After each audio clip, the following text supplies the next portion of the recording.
My best friend's sister claims I got her pregnant, even though I'm a virgin, and now things are spiraling out of control. But I will not take the blame for some dude and fight for my name. My best friend's sister is telling everyone she's pregnant with my child. I'm talking about my parents, her brother, and I never even touched this girl. She has a huge crush on me and is angry because I'm not interested in her, so she's making up this lie. Well, when the baby is born in a few months, I'll take a DNA test and prove that everyone is wrong.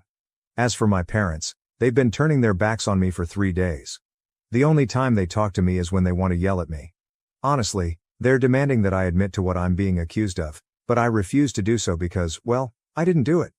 I'm sure some of you reading this are thinking, what the heck? Well, let me back up a bit. I've always been a good son. As an only child, my parents spoiled me and always made me feel loved. They never had to worry about me getting into trouble because I was always a good kid, got good grades, never did anything wrong, didn't get into fights or anything like that. As I said, I was a good kid, and even when I became a teenager, I didn't rebel or disrespect my parents. Honestly, I was as respectful as I had always been. That's why, when they didn't believe me after I was accused of something so horrible, I was in shock. I had never given them a reason not to believe me. Since I started school, I had always worked hard to get good grades. My parents earned good money and could afford to pay for my college tuition, but they said they wouldn't make that investment in my education unless I held up my end of the bargain and got good grades. I took it seriously because, even with scholarships, I was going to need them to cover some of the costs. You know, since I spent so much time studying, I didn't hang out with many people or make friends easily. Luckily, I had a best friend who was like me, Caleb. Caleb lived about 2 blocks away from where I grew up. We met when his family moved to town when he was around 8 years old. Since then, we were best friends. We were inseparable, and at school, we were always together. Outside of school, we'd go to each other's houses, or I'd stay at his place, and he'd stay at mine. It was like we became part of each other's families. Caleb was the best friend anyone could ask for. He also had a sister, Sabrina, who is 2 years younger than us. She's 16, and since we're graduating in less than 3 months, we didn't spend much time with her. But she's a nice girl. She's never been rude to me, and there were times I thought she liked me, but I always ignored it because I don't see her that way. To me, she's like a little sister. It would be weird to think of her any other way, and I just didn't think of her romantically. Besides, I generally didn't give too much importance to dating, you know? School was the most important thing to me, that was what would ensure I had a good career. It's not that I didn't have crushes or anything like that. Of course, I did, but I didn't give them much thought. They never went beyond that. I think, in my whole life, I've only gone on a few dates. My longest relationship lasted about a month. That was in my junior year, with a girl in my math class. We flirted with each other, but it fizzled out after a couple of months. Thinking back, well, I remember Sabrina acting a little jealous during that time. Whenever I mentioned I was going out with Kyla, she'd give us dirty looks and mutter something under her breath. But whenever I asked her about it, she'd just shrug and say it didn't matter. I guess it was normal for her to have a crush on me. It's normal to have a crush on your brother's best friend. It had never happened to me, but as I said, I'd seen it happen to other people at school. What Sabrina felt for me didn't matter. I saw her as a sister, and if she ever confessed her feelings, I had decided I'd turn her down respectfully. It just wasn't a relationship I wanted. But she never said anything. She even started dating boys. Something Caleb teased her about in a playful way, you know, like an older brother would. He said he had the right to joke with her. I'm an only child, so I don't know how that works. Then everything seemed to go to hell. It happened so fast that I had no warning of what was going to happen. I was coming home from school at my usual time. Caleb stayed after school for a club meeting, so we decided we'd see each other tomorrow. When I got home, I was surprised to see not only my parents sitting in the living room but also Caleb and Sabrina's parents. They were sitting across from my parents with somber expressions on their faces. It was so weird because it seemed like they had something serious to discuss with me. "What's going on?" I asked. Let me tell you, I wanted to run out the door. There was no way I wanted to know what they had to say, but eventually, I had to come home. When I sat down next to my parents, they decided to tell me that they knew the truth. Sabrina had come over today and told them she was pregnant. Do you want to know the most shocking part? Apparently, I'm the father. You know, this is a complete and utter lie. I've never slept with anyone, let alone Sabrina. Not that I wanted to make it public, but I've never had sex. How could I have gotten her pregnant if I've never slept with anyone? I tell them it's simply not true. There's no way I could have gotten her pregnant because I've never done it. Plus, I don't like her that way. She's a great girl, but I don't see her that way. The look on their faces told me they didn't believe me. My heart sank because it didn't make sense. How could my parents not believe me?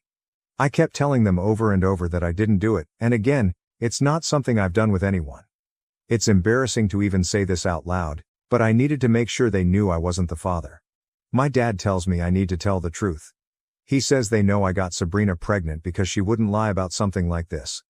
I say I knew she had a crush on me and that could be why she said I did it, but it's not true. There's no way I'm the father of that child. Then her parents start. They tell me they know I took advantage of her and got her pregnant. According to Sabrina, when she told me she was pregnant, I decided I didn't want anything to do with her. They were calling me an irresponsible father. But how could I be that if it's not my child? This is pure madness. I kept telling them she was nothing but a liar. All they have to do is a DNA test, and they'll see the truth. My mom yells at me, telling me I need to take responsibility like a good man would. Sabrina's parents shout that it's the least I could do after taking advantage of their precious daughter. Nothing I say gets through to them. None of the four are listening to me. So, I just tell them once again that the child isn't mine. If I ever got a girl pregnant, I wouldn't abandon her or tell her I wouldn't be the father. Having a child at my age wouldn't be something I'd want, but if it happened, I wouldn't run from my responsibilities. Of course, they kept yelling at me, telling me to man up, and admit what I did, but I refused. See, I wasn't going to admit to something that simply wasn't true. Eventually, Sabrina's parents left, and I was left with my parents. My mom yelled at me to go to my room. She said she couldn't stand to look at me right now and that I had shamed her as a son. After that fight, I didn't leave my room. I just stayed there until it was late. When I was sure they weren't around, I went downstairs to get something to eat and then went back to my room. That's how I've been living for the past 3 days. When I leave for school, I hurry out of the house. I try to avoid my parents as much as I can, which isn't difficult because they're avoiding me too. I've been eating all my meals in my room and keeping to myself. It's horrible to be ignored by my parents like this. I don't know why they're doing this to me. You'd think they'd want to support their son no matter what, right? But no, they don't want to support me. They want to go against me for some reason. Guys, if you have any advice on how to handle this, please, I beg you, let me know. I'm at a loss for words and want to talk to my parents, but what if they keep ignoring me? There must be a way to prove I'm telling the truth. If you have any ideas, please leave a comment. Update 1. Mom and Dad decided I need to be kicked out for what I've done. It's only been 3 days since my last post, and I was planning on waiting a while to take in all the advice, but then my parents came to talk to me the day after I posted. They came to my door and told me I had to leave unless I admitted to what I did to Sabrina. I can't say much, but basically, they told me they wouldn't let me stay at home. They don't want to have a liar in their house, apparently, because they didn't raise me that way. I reminded them that they didn't raise a liar. I'm not lying. I begged them not to kick me out because I'm telling the truth. I even asked them to give me a chance to prove it, but they wouldn't budge. They told me to pack my things, leave, and not come back until I was ready to admit the truth and be a man. So, I packed my bags and called my aunt, who lives in the same town, about a 5-minute drive away. She was shocked to hear what had happened and couldn't believe my parents had done that to me. Thankfully, she came to pick me up quickly. She told me I could stay with her, and after settling in, I heard her call my parents and tear them apart. I mean, she criticized them harshly. She told them they should believe me, and if they weren't sure, they could wait until the baby was born and get a DNA test. Until then, she told them they should support me. Honestly, it's hard to believe my parents kicked me out. I knew they were mad, but I thought they'd come around and realize they could trust me. I've never given them a reason not to. It's crazy that they trust Sabrina over their own son. I graduate in less than 3 months, and now I'm practically homeless without a place to live. Though it doesn't feel like that since I'm staying with my aunt. She's been amazing and has told me I can stay as long as I need to. She'll still try to reason with my parents. I appreciate her trying, but I don't think it'll make a difference. If they don't believe me, why would they believe her? For now, I'm just focused on finishing school. College is still the goal, but at this rate, I don't think my parents will help pay for it. I'll figure it out. Right now, I don't really need advice, but if you want to send well wishes or leave a comment, that would mean a lot to me. I'm just trying to keep my head down, finish school, and move on from here. Thank you all for your support. Update 2. While at school, I was attacked by some of Sabrina's friends. My parents kicked me out 3 weeks ago, and I've been staying with my aunt, just trying to get through each day. It's not easy because I want to go back home, to my room, to my parents. They've always been decent, and I don't know why they changed so suddenly. When I asked my aunt, she said she had no idea, but she assures me everything will be okay. She tells me she'll help with college, but I told her no. I don't want her to waste her money on me. At school, things are very weird. Sabrina is still spreading rumors that I got her pregnant, and I keep denying it, but people are divided. Caleb is ignoring me. The only thing he said was that he's torn between the two of us, but he has to ignore me because his parents would disown him. I can't believe my best friend is doing this to me, but I guess it makes sense that his loyalty is with his sister. It's natural to want to be loyal to your own blood, something my parents don't seem to understand because they threw me under the bus, refusing to believe me. School got worse the other day when I was about to leave for my aunt's house. 3 of Sabrina's friends attacked me, 2 guys and a girl. I'm not weak, but they caught me by surprise. Plus, 3 against 1 isn't fair. As a result, I'm covered in bruises and have a black eye. I reported it to the principal at my aunt's insistence as soon as she saw me when I got home. She said she was going to make sure those kids got in trouble, but honestly, I didn't want to press charges. All I wanted was to forget it happened. The principal suggested that my presence at school was making things worse because of the rumors about Sabrina, so it might be better if I finish school online. I'm so tired of all this crap, so I told him yes. I just couldn't deal with it anymore, so I decided to finish school from home. My aunt supports me, and it seems like the best option. Still, I haven't heard from my parents. My aunt keeps trying to talk to them, but I told her to stop. She's wasting her time. Until the baby is born and a DNA test is done, they won't believe me for some reason. I'm not sure how I'll feel about my parents by then. I doubt I'll forgive them. The longer this goes on, the angrier I get. If they had reached out to me and apologized, maybe I'd have forgiven them, but not anymore. I think that ship has sailed. Update 3. It's been 6 months since my last update, and I'm sorry I didn't update sooner, but I've been busy. First, I was trying to finish school and graduate after switching to online classes. Also, I was applying to colleges, trying to figure out which ones would accept me. I got accepted to a local 4-year university and even got a partial scholarship. I'll be living at home and paying for some things with the part-time job I got. I'm starting the semester a bit late because I wanted to save as much money as possible. For me, it's important that my aunt doesn't have to pay for me. She's already done too much. But wow, I have big news. The baby Sabrina said was mine has finally been born, and it turns out the baby is Asian. He isn't white like me. I can't even describe the mix of emotions I felt when I found out: relief, vindication, frustration. Everything was there.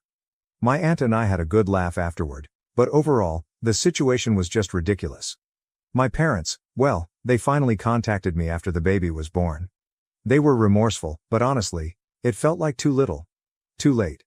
I had been angry for so long, and while it feels good to be vindicated, the pain is still there. It's going to take time to fully process everything. On the other hand, Sabrina hasn't said much, and neither have her parents. Caleb hasn't contacted me either, and I don't think he will. The whole thing with him is still something that affects me, and I don't know if we'll ever be friends again. For now, I'm focused on moving forward. I'm about to start college, I have a job, and I'm working on building my future. I've learned a lot from all of this, mostly about standing up for myself and trusting my intuition, even when people around me don't believe me. Thank you all for your support during this crazy journey. I'll try to keep you updated if anything major happens, but for now I'm focused on the next chapter of my life. Update 4. Now that my education is going well, I have some big news to share. Sabrina went into labor a few days ago, and as you already know, the baby was born Asian. There's absolutely no way I could be the father because, well, I'm white, and my parents are white. Now it's clear that whoever was with Sabrina is Asian, and that's it. Since the baby was born, my parents have been trying to reach out to apologize.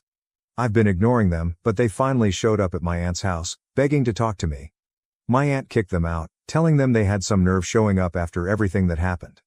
I thanked her for doing that because, honestly, I wasn't ready to face them yet. Eventually, I agreed to meet with them at the park.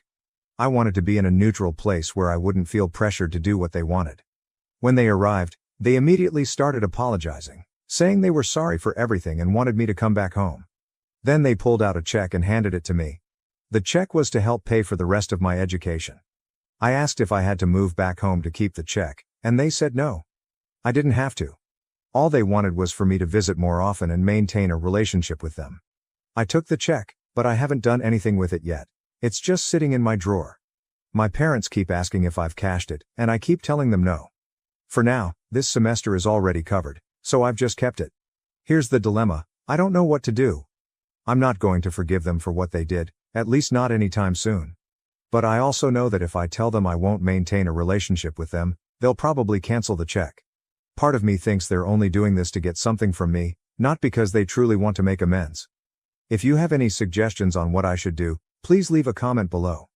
I'm a bit lost right now. I don't trust them, and I don't want to give them another chance. They're hypocrites, and it's clear they're trying to make up for their mistake now because it's convenient for them. So yeah, any advice would be helpful. Thanks again for sticking with me through all of this, and I look forward to reading your comments. Update 5. My parents want me to move back home, but I accepted their check as a peace offering and then cut off all contact. My parents invited me to dinner, and I agreed to go.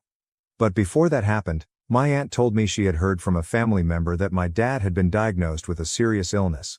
Eventually, he'll need to stay home and will require help.